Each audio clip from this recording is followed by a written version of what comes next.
Hi and good morning and welcome to Manda's Ramblings. Today I'm going to talk about living with autism.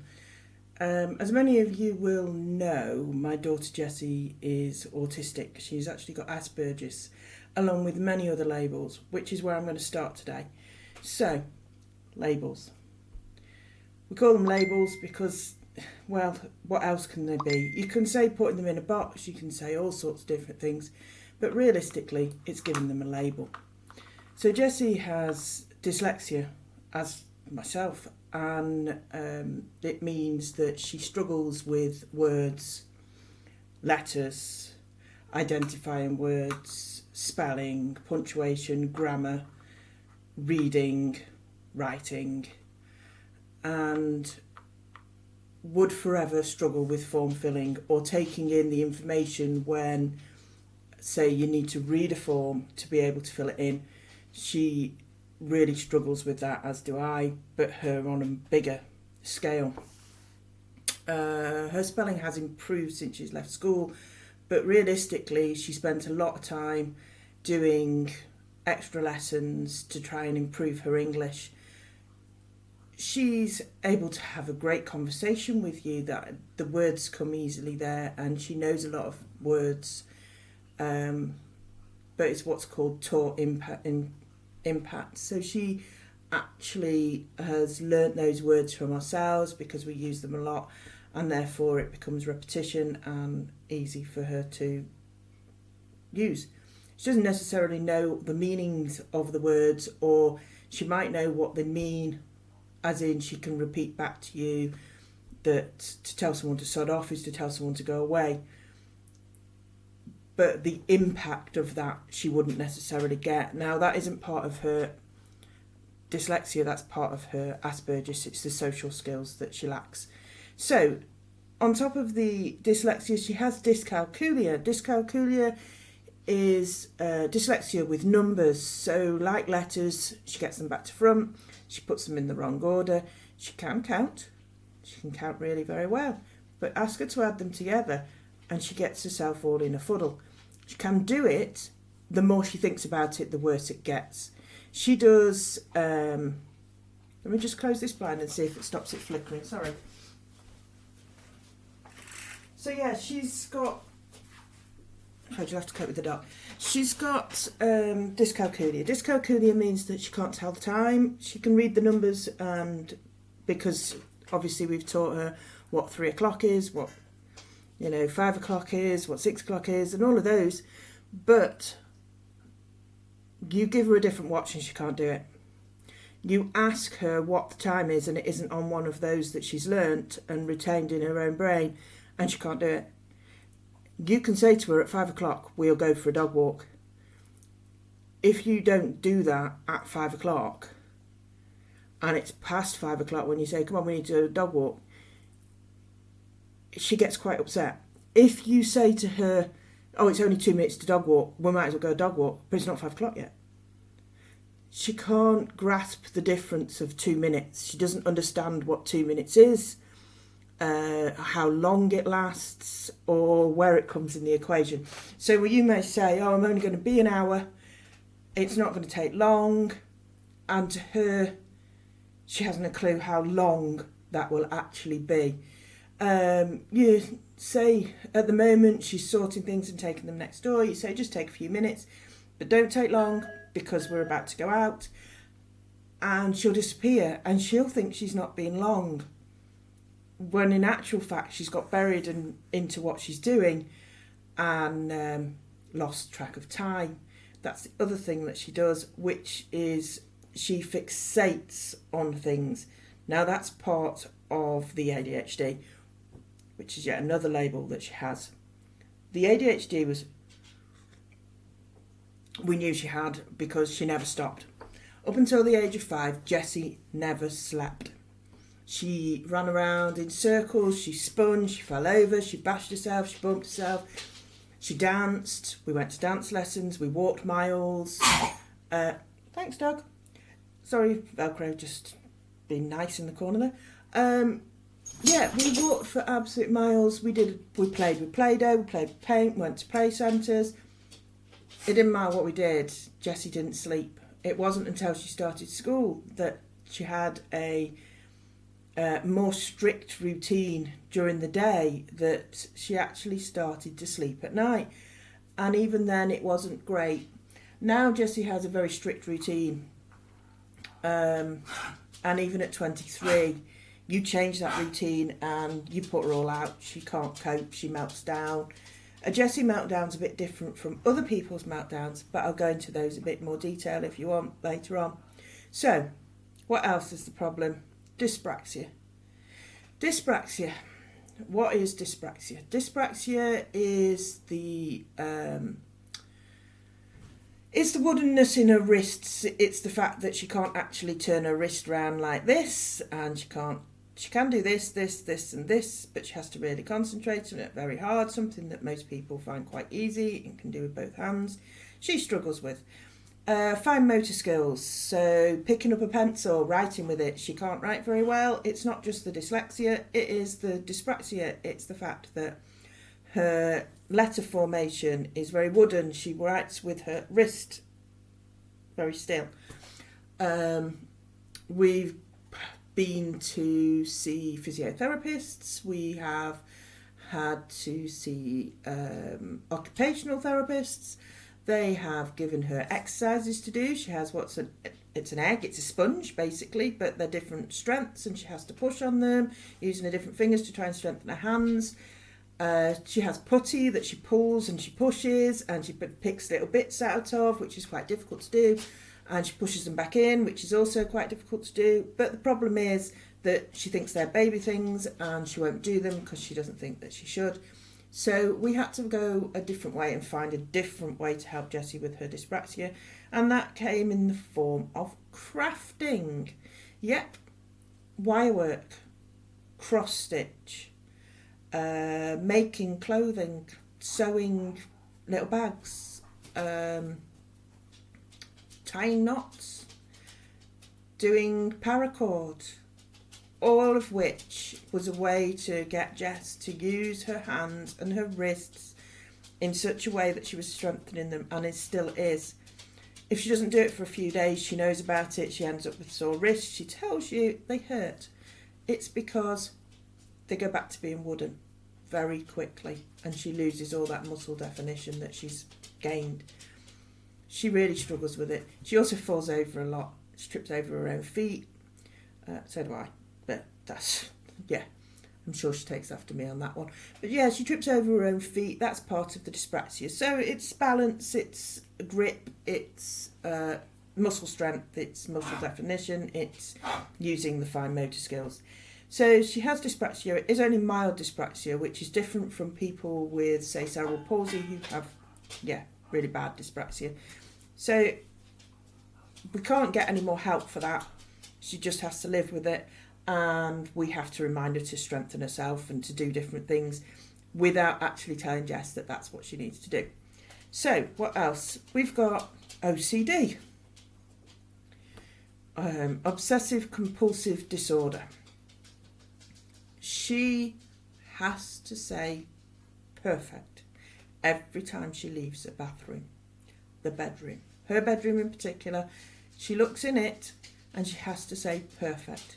She has to check that it is right. Your idea of right and her idea of right are two completely different things. My idea of right would be everything in an order. Things in their place. Her idea of right, I'm not quite sure where that is, but in Jessie's head it means something. And you'd often hear her saying perfect, going back, checking it, saying perfect, going back, checking it. And it got to being quite a big problem a couple of years ago, especially when she was in school. When she was stressed, it was more pronounced. She'd get louder. She started doing it in her head, which is a bit better than shouting it out loud. And we got it down to the fact that she could only say it once before she left the room. You don't hear it as often nowadays. I think we've broken that particular one, but she does have other things where they have to be straight. Things have to be in their place. On a bedside table, everything has to be straight. At the bottom of her bed, when she was little, she used to have all her teddies lined up in a row. We used to call them the soldiers because they were protecting her bed. She has lack of social skills. Yeah, that's part of the autism. It's also its own thing. She has no... she knows about stranger danger but doesn't understand what the danger is. You tell her to keep away from certain people and, well, yeah, she finds that really hard. She puts herself in danger without even knowing that she's done it. You tell her to avoid walking through jitties and things, she'll walk through the jitty because she can't see that there's a problem in walking through the jitty, and then she'll tell you, no, she hasn't done that. Yeah, she talks to everybody. She says hello to everybody. If she's seen them more than once on the street, then they're a friend. She knows they're not her friend, but then I don't think she really understands what a friend is. That's another part she really struggles with. She has no friend group apart from adults. She has a lot of adult friends. She goes to church on a Sunday and on a Friday evening, so she can do choir. And they're all elderly, older than me, and they're a really nice bunch of people, and she chats to those no problem, and they think she's lovely. She used to go to, she goes singing on a Tuesday as well, and she used to go to different clubs and groups with her own peers, and she would come back in such a mess, crying, and they couldn't cope with her, they didn't know how to deal with her. She was a flirt, which she doesn't even know what flirting is. She doesn't know that she's flirting. She doesn't see what she's doing as flirting. She just sees that behaviour from the other girls and she's mirrored it. And no matter how many times you tell her what it is she's doing, she doesn't see it, she doesn't understand it, she doesn't realise she's doing it. She's got Asperger's, like I say, which is a form of autism. It's used to be classed as the higher end of autism. It basically means that she can hold a whole conversation with you and you wouldn't know that she had anything wrong with her. And then she'd come home and she'd break down because she wouldn't know whether she dealt with you right, whether she spoke to you correctly, or it was really hard trying to be what she thought you wanted her to be. She'll tell you what you think you want her to say. You ask her to do something, a simple task like, can you put the washing machine on for me? Something that she needed to learn how to do for herself. At 23, you should be able to do your own washing. It's your turn to cook. Don't forget you're cooking tonight. Little reminders to remind her that it's slightly different, although she does cook every Wednesday, and now we're trying to increase it to every Wednesday and Saturday. You try and drop it in so it's the same day of the week to try and help her get her head around it all. Yeah, you might as well be speaking to a brick wall. You know you're going to get a mouthful of abuse.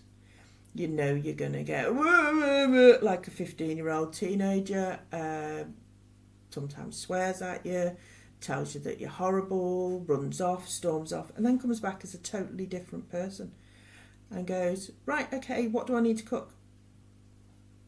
And you're like, what? Yo-yo. Yeah, even though I see it every single day, that is the reality of it. You still go, what? Every time. Yesterday I asked her if she was going to cook, and I actually got, yeah, but what am I cooking? So I said, well, it's on the board, it's written on the board, it's there every day for you to look at. And she says, oh, it's pasta. Can I do lasagna? I know how to do that. That was a huge, huge step for Jess. One, admitting she knew how to do something, and two, asking if it was okay for her to do it. Now, she asks a lot of questions. She asks because she doesn't want to make a decision for herself. So, when you're going for a dog walk, am I taking the dog? We're going to dog walk. What are we going to do? Leave the dog behind? She has an absolutely wicked sense of humour, but I'm not always sure she actually gets that she is humorous. She's got sarcasm down to a T. If she's given it, But if you're giving it to her, no, it doesn't compute and it goes straight over her head. You can be having a laugh and a joke and she doesn't get it. She doesn't understand it. Sorry, my hair's a mess. Yeah, really frustrating that, she can give the sarcasm, she can't receive the sarcasm. She doesn't change her tone of voice when she's talking to people. So if, say, someone's sad and she says, "Oh, I'm sorry for you being sad," you change your voice, you change your tone. Not Jess. She can say it with a smile on her face. And actually, she knows that she shouldn't be smiling because that's taught behaviour. But that is the nervousness of it. And they're not sure which face goes with which reaction. Not necessarily being able to compute what's going on because it's different from the norm. Yeah. We have to have strict routines. She has alarms that go off in the morning to get her up. Although, realistically now, I think she'd get up anyway. She goes to bed about 9 o'clock every night. I know she's 23. She could stay up whatever time she wanted. I know at 23 I wasn't in bed by 9 o'clock at night. Not because we say that she should, not because she has to, but because if she doesn't, she's absolutely terrible the next day, and she knows it. She's horrible. She gets ratty, she gets tired, she gets irritable, she gets anxiety, which is another part of it, which means that she gets, it affects all her innards. She gets reflux from it. She gets the nasty side of it, not being able to go to the loo, going too often, not clearing out, then she ends up being sick. All part of the anxiety. That can be from the slightest little change. So at the moment we've been doing the house up next door for her to move into, and she's in it 5 days a week. 7 o'clock in the morning her alarm goes off, she gets up, she gets dressed and she comes back, and she will spend the majority of the day here with me, helping me sometimes. We do the same jobs on the same days so that she knows what she's doing each week. We spend the same time together doing the same things every single day. But that's what helps her to be normal. Normal in society's eyes. Normal to be able to cope without crying, without getting angry, frustrated with herself more than anything else. She has found that her wire work at the moment, she's finding it really hard to do. She can't get the pieces to look like she wants them to, and yet other times she makes magnificent pieces like this. I don't know if you can see that. Let me see if I can hang it. This is a pendant that she made a while ago, and you can see it's all twisted and beautiful. Yeah, that was when she was at her best. And other times she really finds it incredibly difficult to do. She knows how to crochet, she knows how to knit, she knows how to sew, she knows how to cross stitch. But every time she comes back to those things, you have to go back through every single bit of it because she can't retain that information. It doesn't stay in her head. The cross stitch, she forgets that you're supposed to all cross the same way, so they look very messy on the back. She forgets that you need to tie them off or at least slide them underneath the others so that they don't just fall out. Easily done. The crochet, she forgets what all the stitches are called, so when you say, oh, you need to do this, she hasn't got a clue what it is. Knitting, she found really, really difficult trying to use both hands at the same time. Don't know, she finds that incredibly difficult. I think if she spent a bit longer doing it, she would actually be able to do it really well. She just doesn't want to, and that's fine. That's perfectly fine. She goes through phases. As I said earlier, she obsesses on things. So at the moment we're obsessed with reading, and we read from the Kindle, and we can read all day long. And then in a couple of weeks' time, it'll last that long, weeks. And then in a couple of weeks' time, she won't want to do that anymore, and we'll be back into cross stitch, and we have to do hours and hours of cross stitch, and she won't do anything else. And then it'll be drawing, and then we'll be back to wire work, and then we'll be doing something else. So her space is full of all the different crafts that she needs to do to keep her head in the right headspace. Her activities need to change regularly to try and keep her from obsessing on them. The problem is you're not going to stop that. That is just part of who she is. The dyspraxia causes a few problems. And when she was younger, now Jess wasn't diagnosed with autism until she was 15. Before that, she was labelled as a naughty child, dyslexic, just dyslexic, basically, and because of it, naughty. That she wouldn't sit still. She was just trying to distract the class. She basically presented a bit more like a boy in the autism spectrum and in the ADHD. So when she was 15, we managed to get the educational psychologist to send us to the physician, specialist. And basically they told us that she had got, after many visits of hours after hours after hours and all sorts of different tests that she did on, she basically told us that she'd got all these labels and that we'd have to learn to live with them. However, the reason it had taken so long for her to come to light that she'd got many of these labels is because we had taught her so well. We'd not taught her to hide them. We taught her ways of dealing with them, like looking at people in the face. We'd made that a priority, that if you are talking to someone, you're looking at them, because if you're not paying them attention. And so she does that really quite well. She, at 11, all the way through school, she struggled, really, really struggled. Found it incredibly difficult to fit in. She didn't have a social group. Sure, she had one particular friend, and then that friend wanted another friend, and she'd be all right for a bit, but then they would fall out because they never hung around with her and they didn't play what she wanted to play, etc., etc. When she got to Swanwick, that was when everything really got bad. So she went to Swanwick High School for year 7 and year 8. And in year 7, she started self-harming. Self-harming, very superficial wounds, but potentially dangerous. Lots and lots of cuts on the backs of her arms, cuts on her belly, chest, legs, all done with a blade that she'd take out of sharpness. And this continued right through her schooling. And in the last year of schooling, she came to me in floods of absolute tears. She was covered in cuts. She'd got blood, scars, scabs, and numerous other pieces that just looked a mess.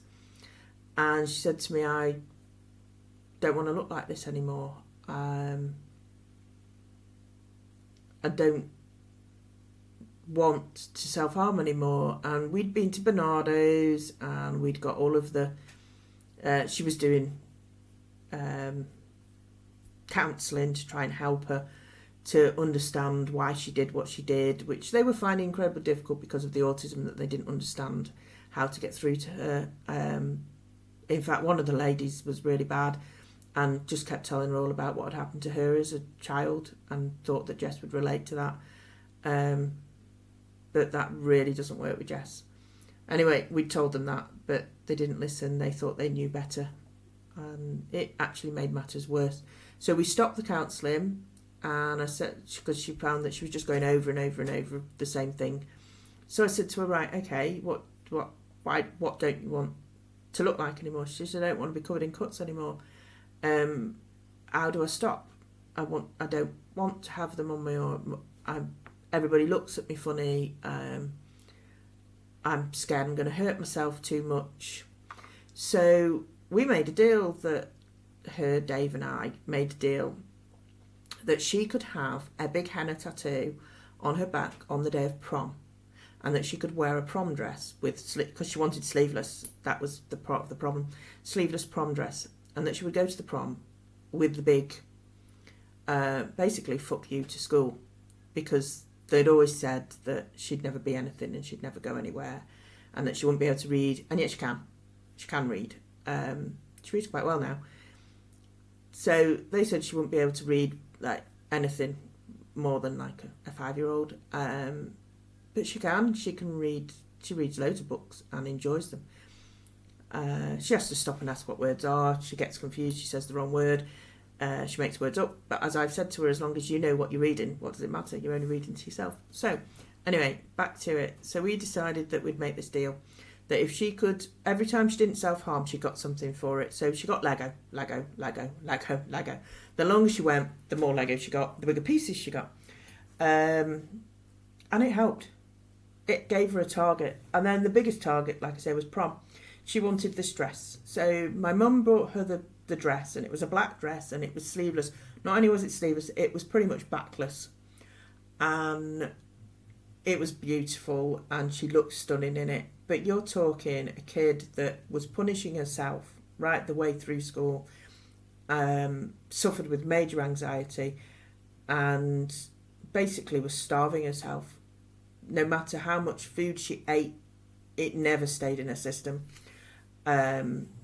And basically she was a size 4. So all prom dresses that we tried on, none of them fit. This one we had to have specially made, like size down to fit her. And it was a size 6, it was the smallest they could get. And the lady did it, and she did an absolutely fantastic job.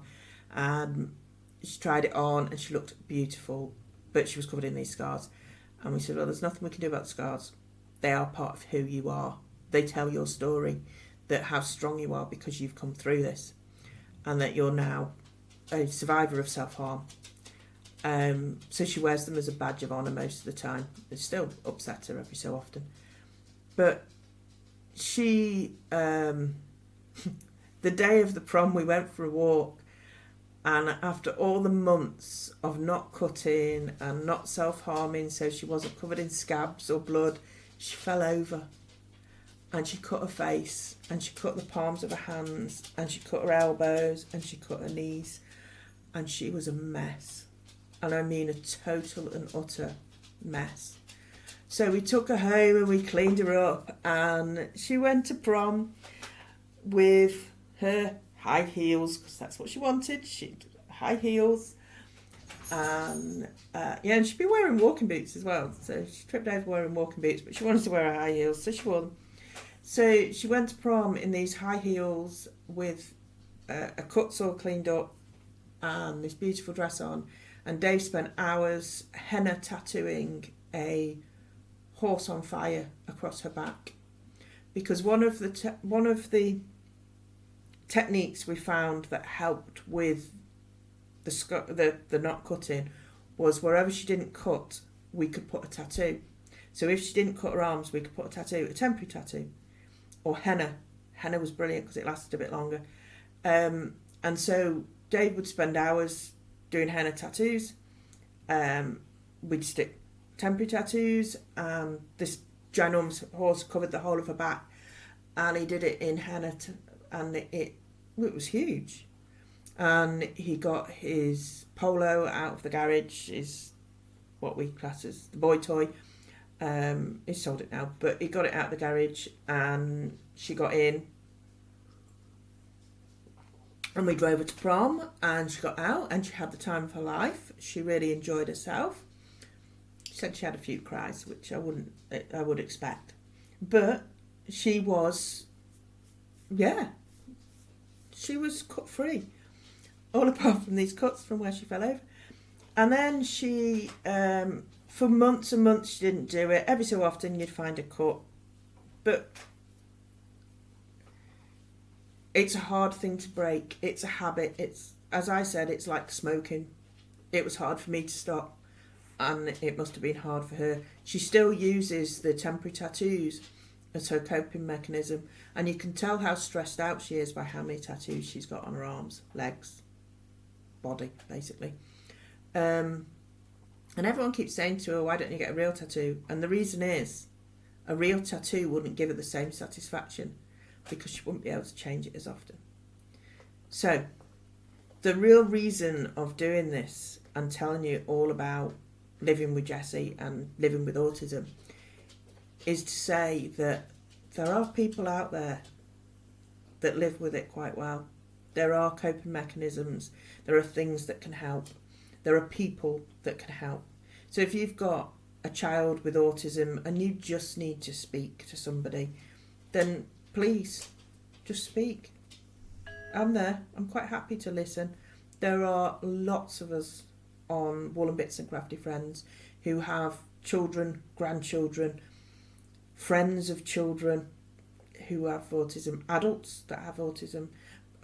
There are people on that group, which is brilliant, that have worked with adults and children with autism, and yeah, they're a fountain of knowledge. So come and find us if you want to speak there, Wool and Bits and Crafty Friends. Comment here, I'll talk to you. It's not the easiest thing to go through, and it's something that I will spend my whole life living with. Not personally, as in it's not me who is autistic, although I have many of those traits. I will forever have Jessie living nearby, needing the support and the love, and I would never take that away from her. So, I've probably bored the tits off you by now, and it's time that I go and have myself a warm brew, because this one's cold. And I also have some orders that I need to do for my crochet. So, if you wish to talk to me, you know where to find me. Thank you so much for listening. I'm sorry if it's bored you. I hope it's been a bit informative as to why Jessie is the way she is, for those of you that have met her or those of you that have spoken to her online. So I'll speak to you soon. Thanks again. Bye for now.